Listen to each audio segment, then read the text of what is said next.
Сәлем достар, өте жақсы болып көтерілетін және өте әдемі болып шығатын пирогтың рецептімен сіздермен бөлісемін. Ал сіздер каналға тіркеліп қолдап кетуді ұмытпаңыздар. Онда бірге жасайық. 4 жұмыртқамызды ыдысымызға салып аламыз. Оның үстіне 120 грамм қантымызды салып, венчиктің көмегімен қантымыз ергенге дейін араластырамыз. 160 грамм айран құямыз. 80 грамм майымызды ертіп алып үстіне құямыз. Барлығын біркелкі болғанға дейін араластырамыз. Енді құрғақ заттарымызды араластырып аламыз.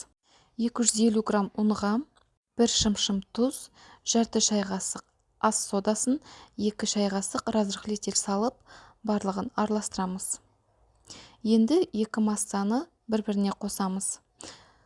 Ұнымызды бірнеше бөлікке бөліп, арасында араластырып отырамыз. Бізде осындай қою қаймақ сияқты қамыр шығады. Менде 2 алма кетті. Өздеріңіз егер көп болғанын қаласаңыздар, онда көбірек қосуға болады. Дәл видеодағыдай осылай кесіп шығасыздар. Енді ыдысымызды дайындап аламыз. Жабысып қалмас үшін майлауды жөн көрдім. Қамырымыздың барлығын құйып шығамыз. Бетін лопаточканың көмегімен тегістеп шығамыз. Енді кесілген алмамыздың барлығын дәл видеодағыдай қамырдың үстіне қойып шығасыздар. Алманы қатты батырудың қажеті жоқ, жай ғана қамырдың үстіне қойып шығасыздар.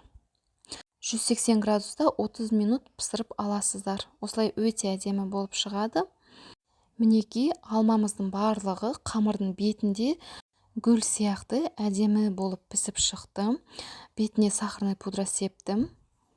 Енді кесіп көрейік. Қараңыздар, керемет болып көтеріліп шықты. Ас содасының дәмі еш білінбейді. Жасап көріңіздер. Каналыма тіркеліп, лайк басып, комментарий жазуды ұмытпаңыздар. Барлықтарыңызға ас болсын.